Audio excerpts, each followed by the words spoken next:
So we don't want to just focus only on trees. We should focus on the green world that we're a part of.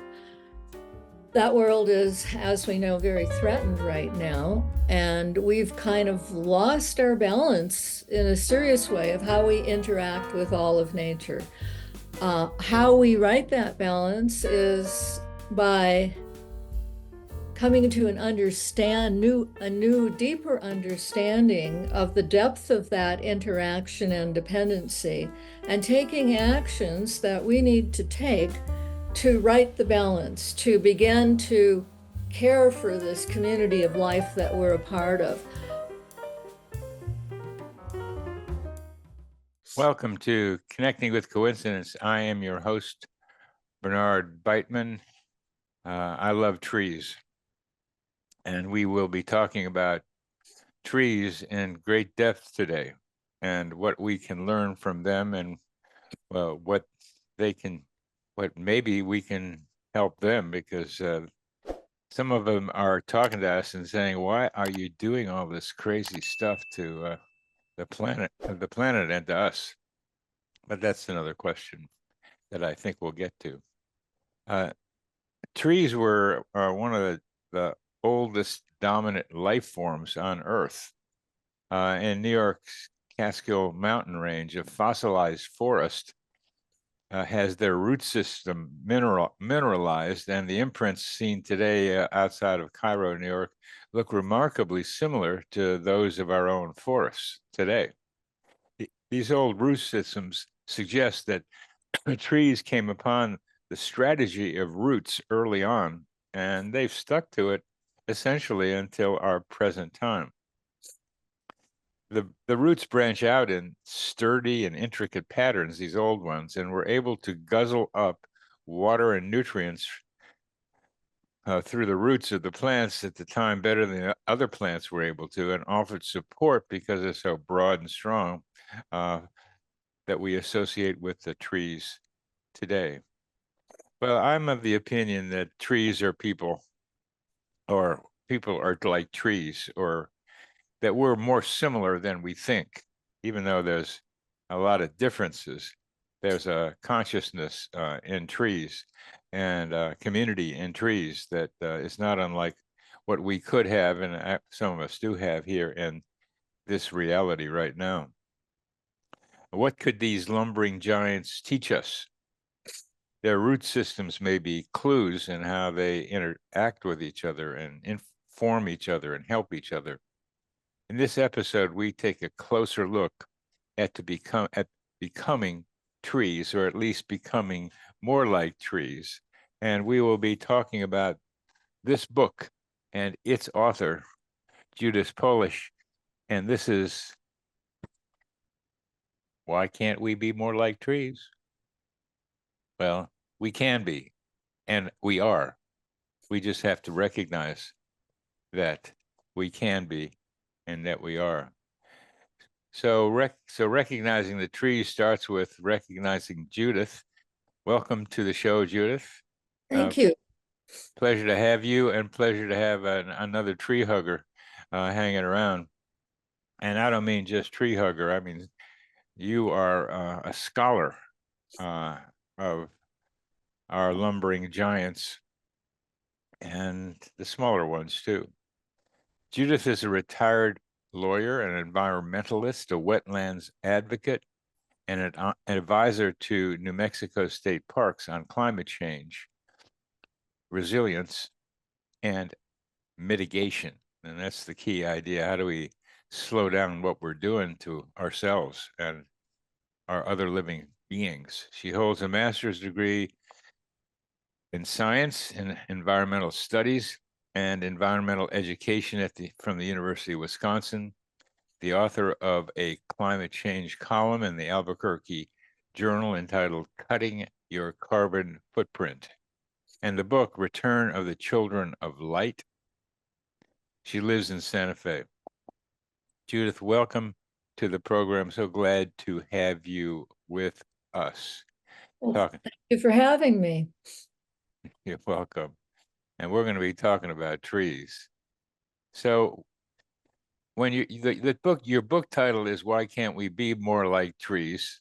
So why can't we be more like trees, Judith? And what do we have to do to become more like trees? And why? Well, in some ways, we are like trees, but in many ways, we're not really expressing the same attributes that trees express. I think that one of the ways we can look at trees and a forest itself is as a community where the individual is less important than the whole. Somehow trees have developed the capacity to, I like to think, be holistic in how they live and interact with each other. So we find now with some of the new research that has been done within the last 20 or 30 years, where researchers like Suzanne Simond, who is a forest ecologist, started using these really advanced technologies to give us an idea what happens below the ground, because we only see what's happening on top of the ground, right? And if we look at the whole system, including the interactions that are going on underneath the ground, we see that trees are very connected with other trees and plants, and also with the fungal community. In fact, there's a whole interactive system that exchanges information, that shares resources, and that seems to communicate. So when we look deeper, we see that they're very cooperative. They seem to express virtue, things that we think of as virtues, like kindness and how they interact with each other and share resources. And there's just a lot more complexity down there than we understood. And that complexity, some people like to refer it to as the brains of the forest. Well, I use the term heart brain in my book. And of course, unlike humans, trees don't have a brain, they don't have a heart that in the way that we do, but they have a dispersed kind of intelligence, I guess I could say, throughout all the system of the trees, from the leaves or needles, the bark, all the way down to their roots and the interactions within their roots. And there is certainly there's research that indicates that they communicate using chemical signals and electronic signals, just like our brain does. So you can think of it as an analogy, or you can think of it as more than an analogy, but something is going on there. Well, there's something brain-like from starting for our solipsistic position, that there's something there. They're like us, rather than we being like them. It's just this starting with the human centricity that we've got confuses us. And part of what you're doing is saying, no, we're not the only one doing stuff like this. And people at HeartMath are studying trees by putting electrodes on them. And you're not too far away from HeartMath, a couple of hours north of you. So there is a brain-like quality, being that they pick up information, process it, and use it in a way that helps them survive. It not just helps individual trees survive, which is interesting, it helps the whole community, the whole forest community survive. And that's something that we can learn from trees in terms of extending our interaction beyond, even beyond the community of just family and close friends, to all of life. Well, I think that that's a worthwhile idea to talk about there, because what are some of the metaphors that you're looking at? Well, I'll call them metaphors or analogs that the trees do that we might do. Well, I mean, basically,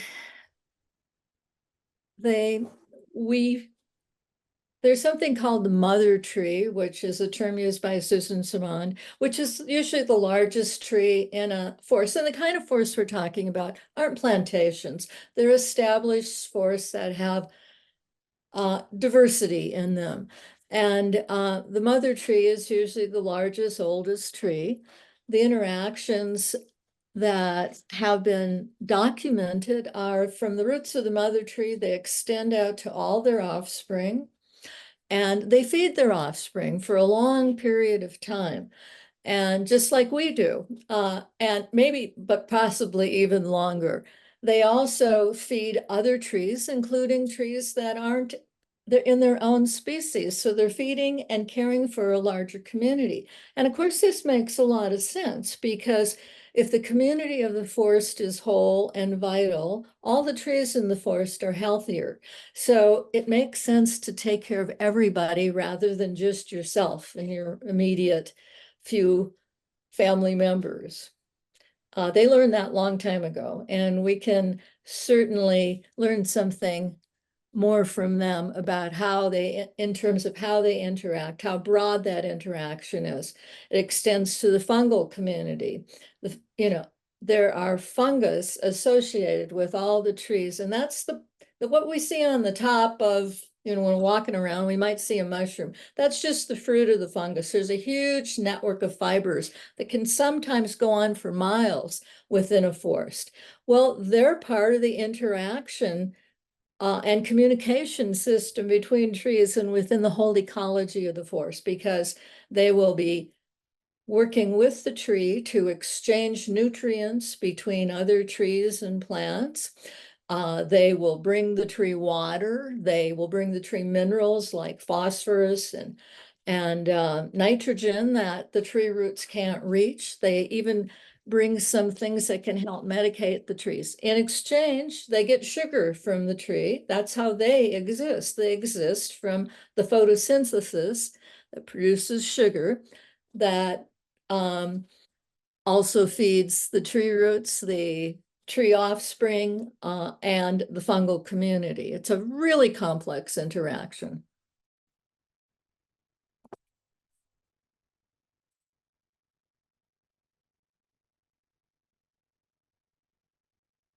It's a co-op it's a cooperative interaction. You help me and I'll help you. It's cooperative, and they've even documented in instances how much sugar the fungi get in exchange for their services, and they get a pretty good deal. They can sometimes get as much as a third of the sugar resources that the tree produces through photosynthesis. So it seems to work for everybody. And how does the tree deliver the sugar to the fungi? The fungi, the mycelium of the fungi are interactive with the tree roots. So it's through that basically chemical exchange that would occur there. The the photosynthesis takes place in the leaves. It So that leaves, right, and then the leaves must put it in the sap that flows down the tree where it and collects into the roots. where it collects into the roots. And Mhm. then they've got a gimmick that allows the mycorrhiza to like cross the barrier between the root cell and the fungus.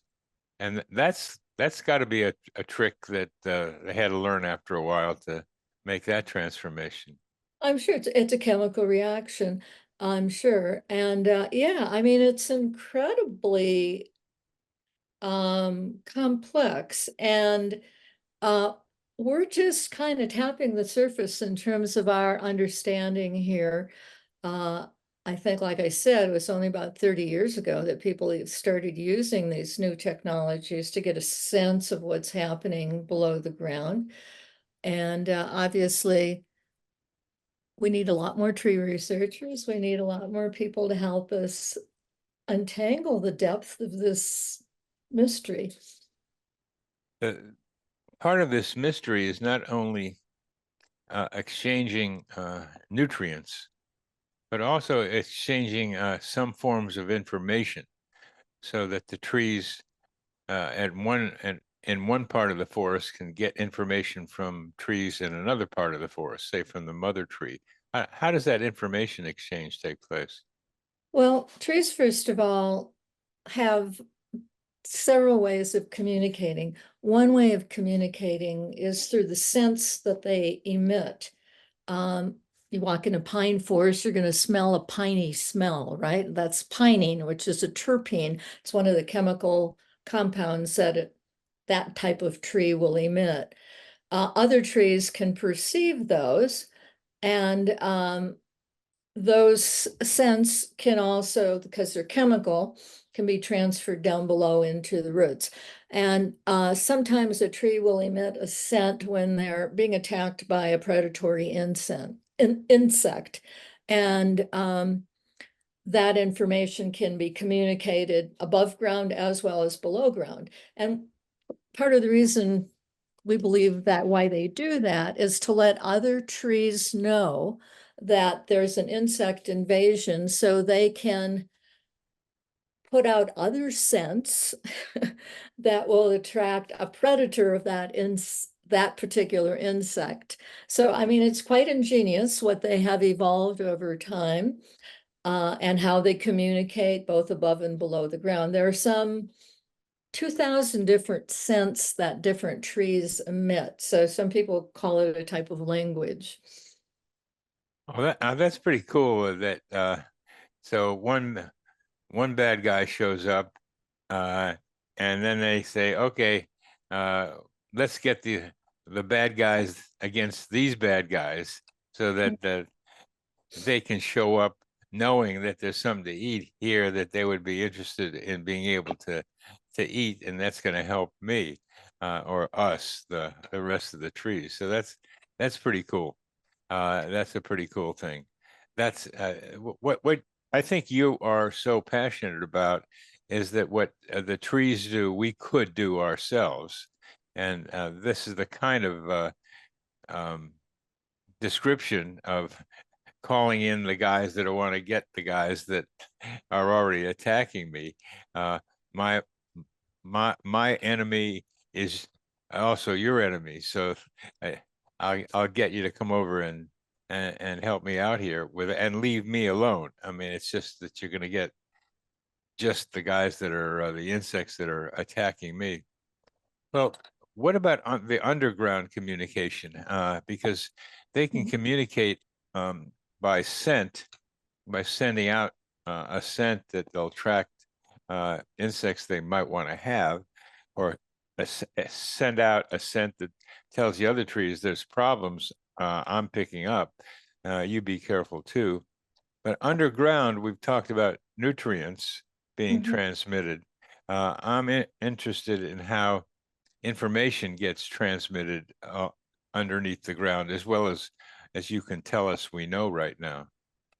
Well, basically, there's a wonderful term that Susan Simon used called the wood wide web. Uh, so the idea is that there's a web of interaction analogous to our internet, I suppose, but it's made up of mycelium strands and little root hairs and whatnot that run for miles below the ground. And they're exchanging not just nutrients, they're exchanging information all the time. And since those mycelial networks that are part of the wood wide web can go for miles, it can be exchanging information, for example, about some trees over here on this part of the forest are experiencing a lack of moisture. So they can communicate that information throughout the whole forest community so that trees can start using conservative measures and means to conserve water within the trees and their tree community to help them get through a drier period. So that's one example. Do you have any idea of how that information of dryness is communicated? Uh, The detail of it, I do not. I mean, people have researched that, but everything is done through chemical signaling for the most part. You know, trees have the same neurotransmitters, many of them that we do in our brains. So And those are often chemically or electronically based. Trees communicate with both of those measures.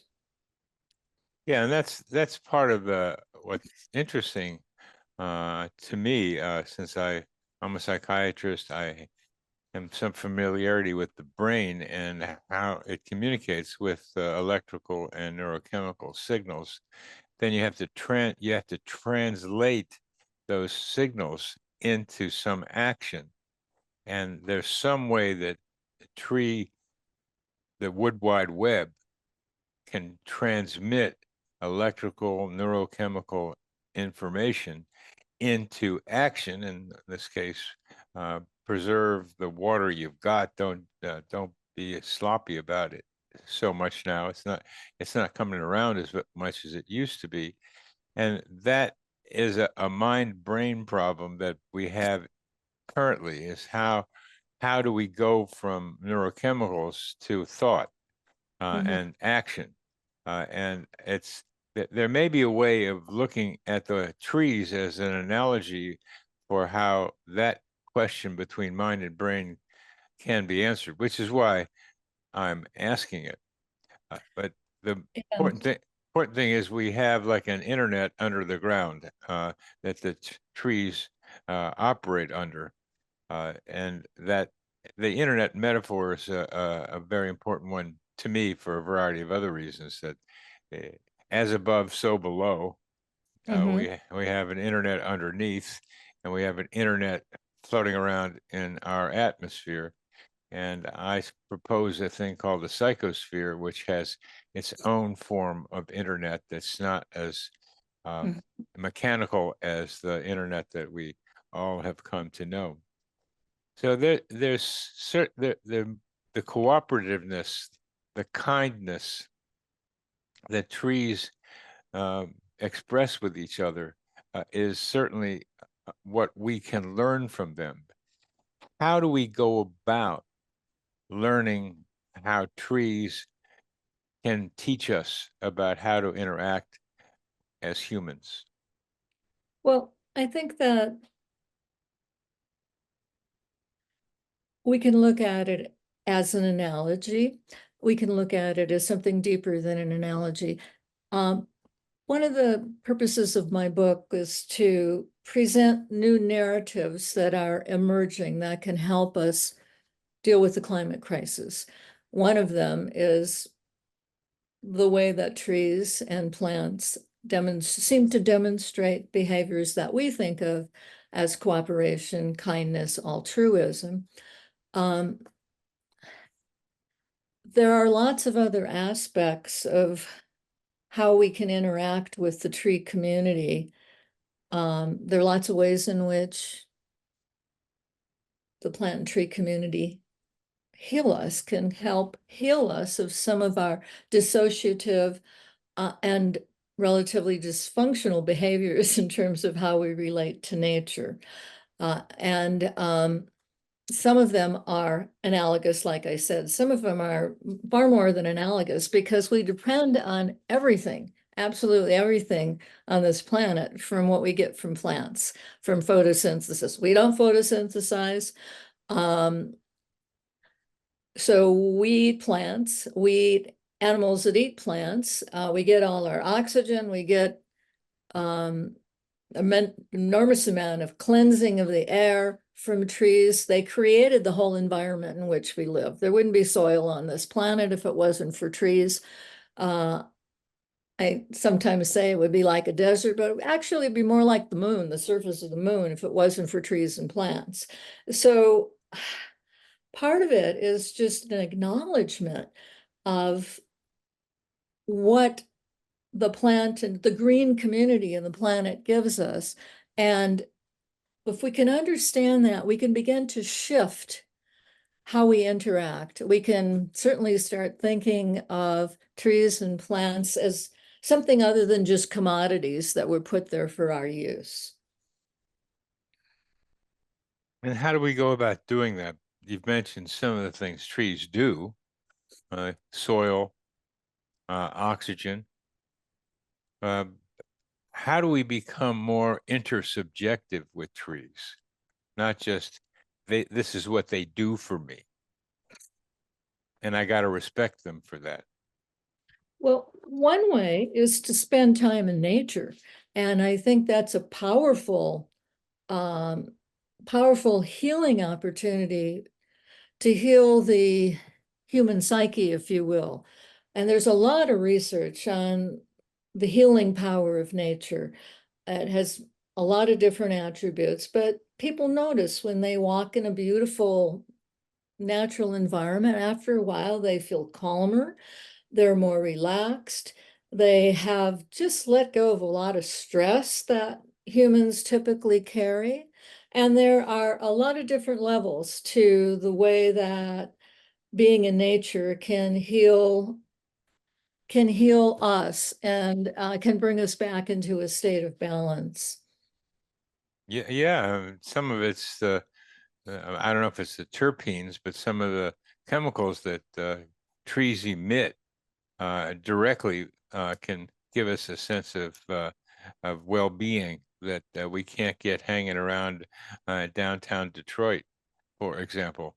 Uh, there's something that we can get.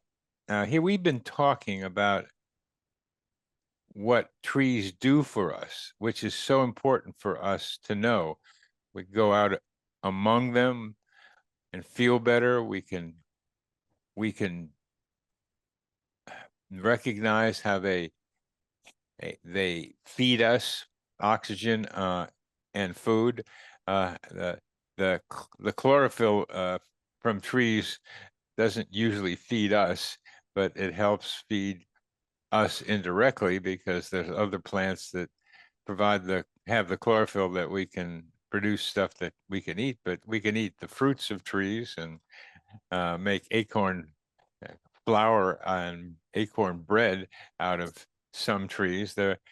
They do a lot for us. They are the giving trees, as a book called by Shel Silverstein was Mhm. called The Giving Tree. And the sad part of that book is the tree kept giving and giving until there was nothing left of the tree. And Mhm. that's what we are doing to the to our tree friends. But how do we create an interaction with the trees where we are doing something for the trees, not just exploiting them as we've done, or recognizing what they do for our health when we go out there, or helping to feed us or shelter us, which they've done for a long, long time. How do we give back to the trees? Well, first of all, anything that we're talking about with respect to trees is also true with respect to the whole plant community. They have the same underground interconnections with fungi and with everything else. So we don't want to just focus only on trees. We should focus on the green world that we're a part of. That world is, as we know, very threatened right now. And we've kind of lost our balance in a serious way of how we interact with all of nature. How we right that balance is by coming to a new, deeper understanding of the depth of that interaction and dependency, and taking actions that we need to take to right the balance, to begin to care for this community of life that we're a part of,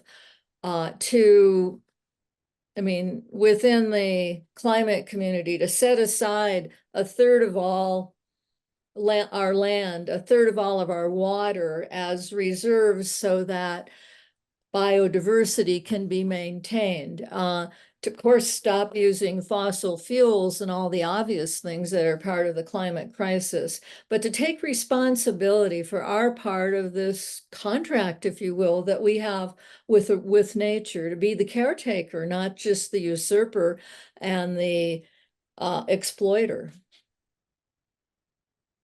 I think I'm going to try to be yet clearer with my question. Of course, we take care of the trees so they can take care of us better, is the pretty much what you have just said. I mean, it's not that cold, but that's pretty much what you said. They're there.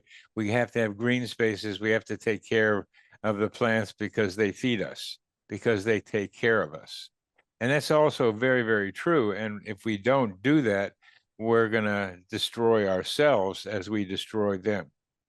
But I'm looking at the at trees that and other plants too. But my focus in my life has been on trees. I've had an avocado tree in my house for 40 years, different trees, but they're still avocado trees. And I've had a relationship with them. And I'm talking about a human relationship with the trees. In one part of your book, on page 92, you hugged a tree and cried.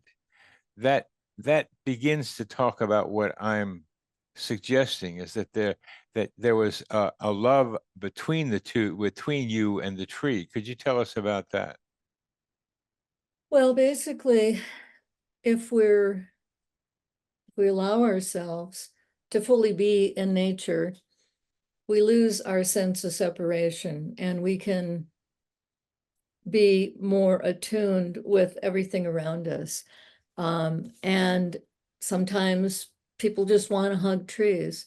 And whether they feel embarrassed about that or not, doesn't matter. It's the process of connecting deeply with another being. In this case, that being happens to be a tree, and recognizing that there's this beautiful part of the tree that we see, and there's much more depth below. It's a way of deep connection.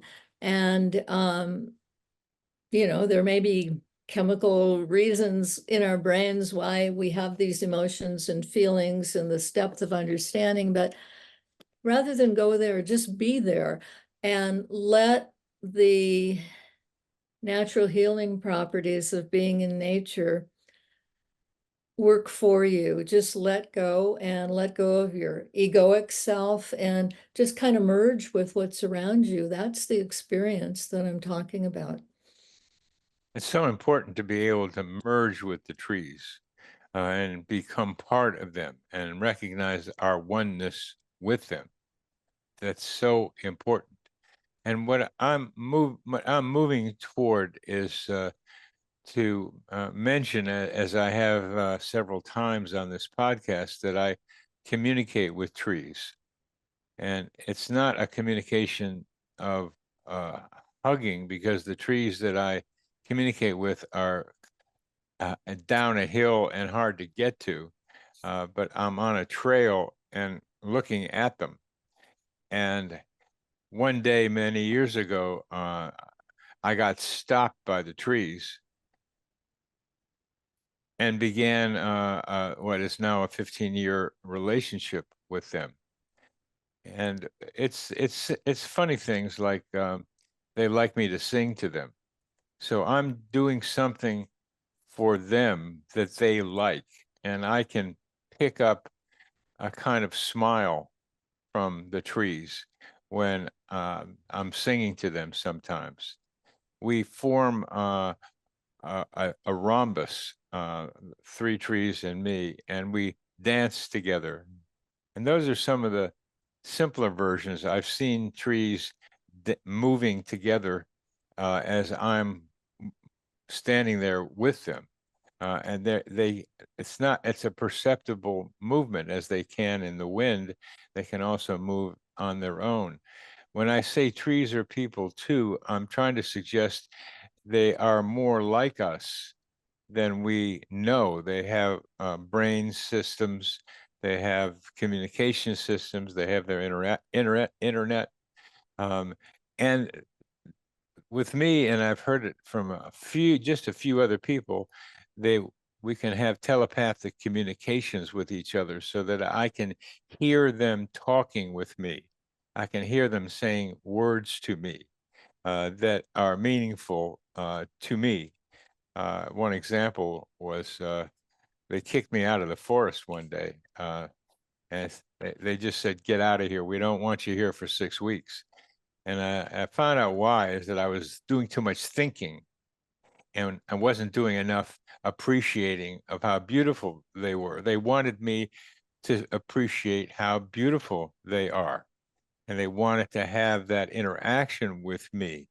So these are ways, and there are more I could say, in which I have interacted with trees as if they are living beings who are conscious in a somewhat of the way that I am conscious, and have hearts and love and spiritualness in them, and they want to be able to have an interaction with other human beings. I didn't see that in your book.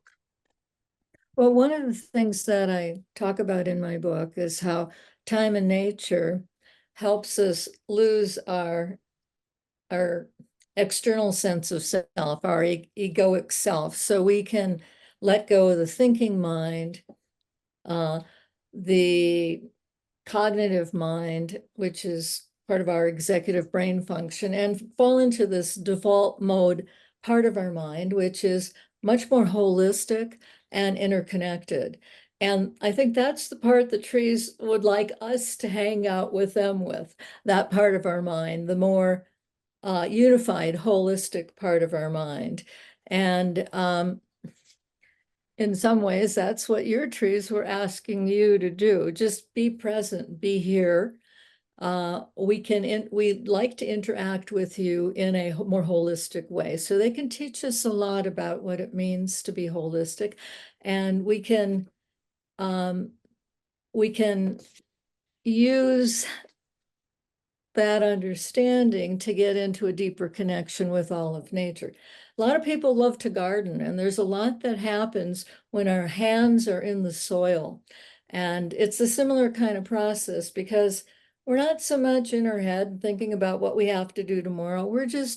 Our hands are in the soil. We're experiencing the depth of nature. We're caressing our plants. And I believe those things are felt. People who spend a lot of time in their gardens hanging out with their plants, they've got much healthier plants and a much more beautiful garden than the casual observer who, oh yeah, doesn't pay that much attention to what's going on.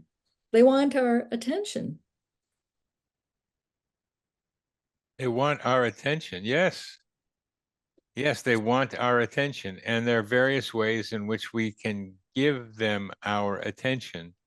I do it by singing and dancing with them, because that's something I can do. You refer to being in the forest and possibly gardening as a form of meditation. Could you tell us more about that?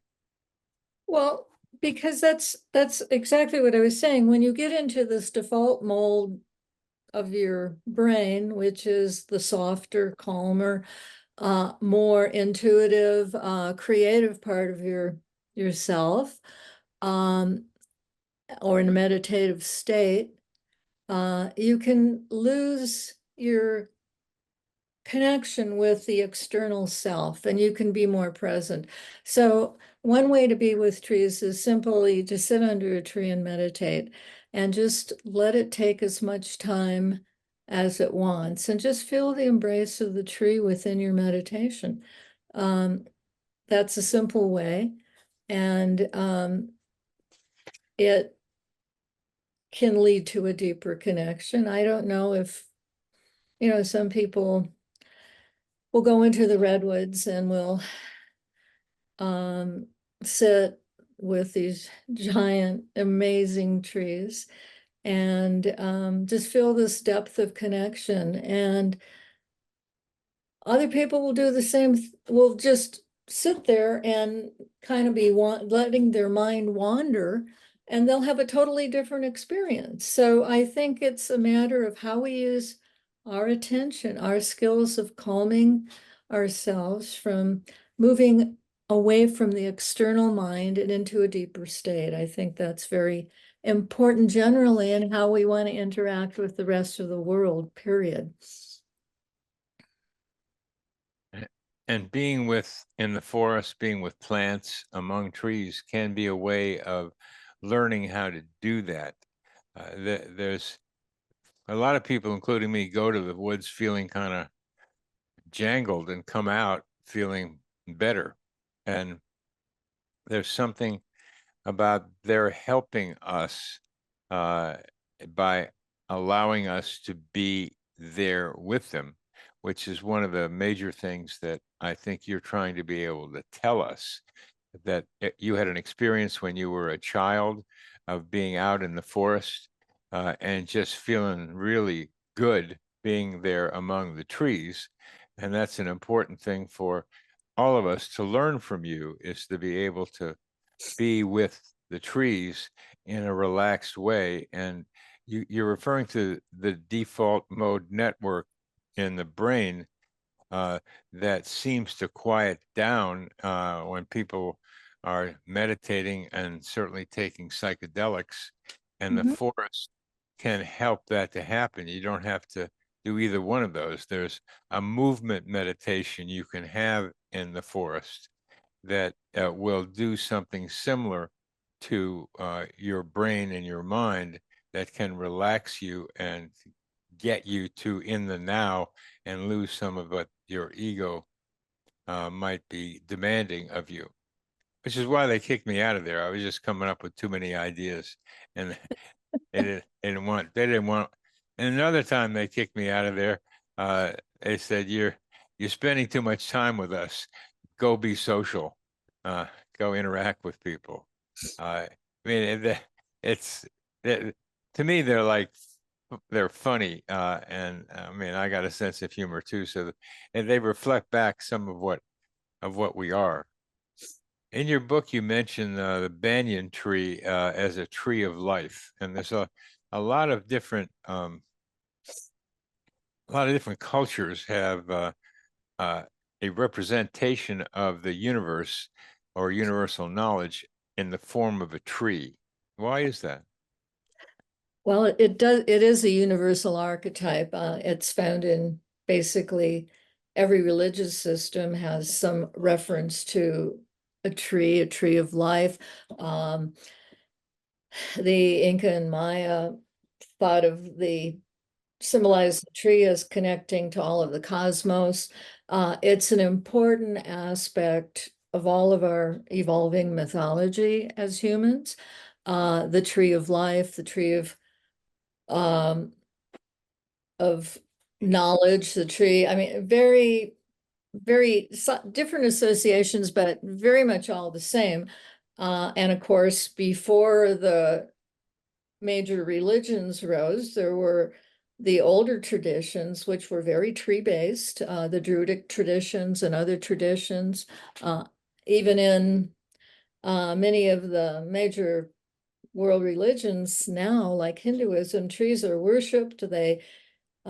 Traditional Hindus believes that trees have a soul, and that everything has consciousness. So I think it's a way of connecting with the spirit, between the spiritual and material plane.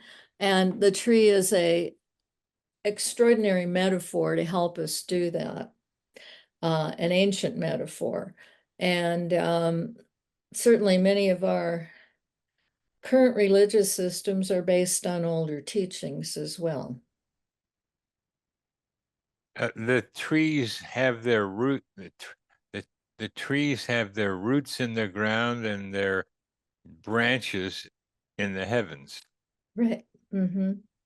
And some of them, and the ones that I hang around with, occasionally give me the impression of being antennae to a higher consciousness, so that I that those branching branches up there are like fingertips into a higher consciousness, that if I can tune into it and they're ready for it, I can get downloads of information from other dimensions, other planets, other solar systems.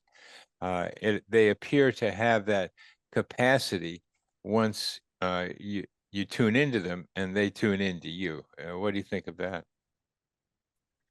Well, if anybody who has spent any time hanging out in a mature forest, whether it's a redwood forest or anything else,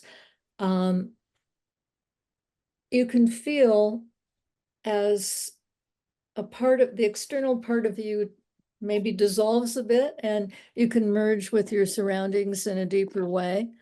And to degree of your attunement, I think, I don't know. I mean, I'm not going to comment on what people perceive and don't perceive and whether it's real or not, but I think that there are a lot of avenues of ways in which we can communicate more deeply with all of nature. Trees are one example of that. Um, People didn't used to think that animals had sentience, Oh, yeah. right? And now, of course, we've learned a lot about what appears to be types of intelligence, sentience, and consciousness in other animals. And we're learning a lot about those same concepts with respect to trees and all of nature. So Yeah, yeah.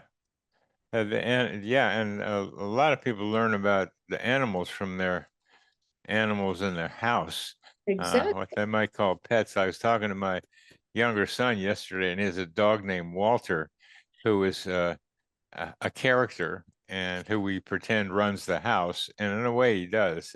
He's like he like bosses this dog that's like much bigger than he is. He's like the king of the roost, including he bosses my son around. So I love Walter, and Walter loves me. And I'm talking with my son on FaceTime, and I say, "Where's Walter?" So we see Dennis, another dog, and Walter starts coming up the stairs Mhm. at when I'm asking where's Walter, and my son says, "Oh, that's just a coincidence," but Right. I don't think so. Walter came up to say hi, and because he could tell I was there. There's so much that they can pick up if we want to recognize that they can pick it up. So I didn't want to argue with my son. He doesn't like all my coincidence stuff. He just doesn't like it. But there was Walter with a smile on his face, and I love it when my son pets him because then I could feel like I'm petting him too on FaceTime. And he's just quite a character, and you learn that just being around. And trees I've got in my house and the trees that I meet and I know in the forest, I know their consciousness. But as we come to the end of our very very interesting discussion here, Judith, um, I think it's so important for our audience to know and recognize that we each have our different ways of experiencing what we're talking about here, and the natural world, and the sentience of animals and of trees. I have been trying to see how you interact with trees, and it's not the same way I do. You have a very excellent um, academic, really, understanding of how trees operate with each other and within themselves. And I deeply respect that. And you also know that by being out there with the trees, you can feel better. I think they can feel better also having us out there. And I know from my experience with trees that they like certain songs for me to sing, and they just like them. And I say, I don't want to sing that one right now. I want another one, so that I practice singing to them. But then we always come back to this, almost always to the same couple of songs, and it's an interaction that is as real as dancing with somebody. That's a person for me, and you have a somewhat different experience. But the idea is to encourage our listeners and our viewers to hie thee to the forest while it's still around and we haven't busted it up so much that you can't get out there, and recognize the wood wide web underneath, that's something like the internet that's we are communicating with in this way. That there's as above, so below. What they're doing down there, we could do a lot better with ourselves. And you are saying with your book, why can't we be more like trees? The better answer is we can be more like trees if we decide to. And that's what your question is implying.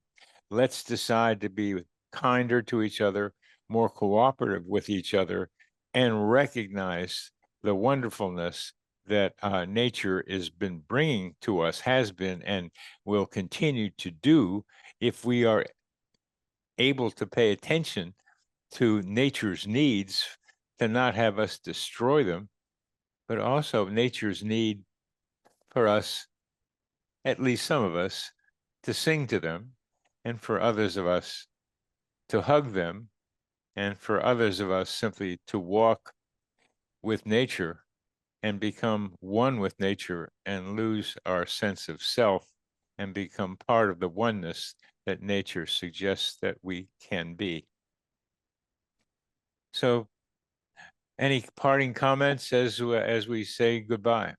Yeah, first of all, thank you for having me. I want to remind people that I have a website, which is cuttingyourcarbonfootprint.com. That's cuttingyourcarbonfootprint.com. It has information on my books on the website and interviews and podcasts and things like that. It also will give you access to all of the climate change columns that I've written over the last 4 or 5 years. And everything's free to download. So cuttingyourcarbonfootprint.com. Thank you. Well, and that information will be below the video itself on when this gets published, and I'll let you know for sure when we published this. So thank you very much for being on the show with me, Judith, and talking about trees, one of my favorite subjects, and getting your different perspective and overlapping perspective with what I am doing with it. So thank you very much for being with me today. Thank you. My pleasure. This psychosphere is our mental atmosphere, like a hologram of cosmic consciousness.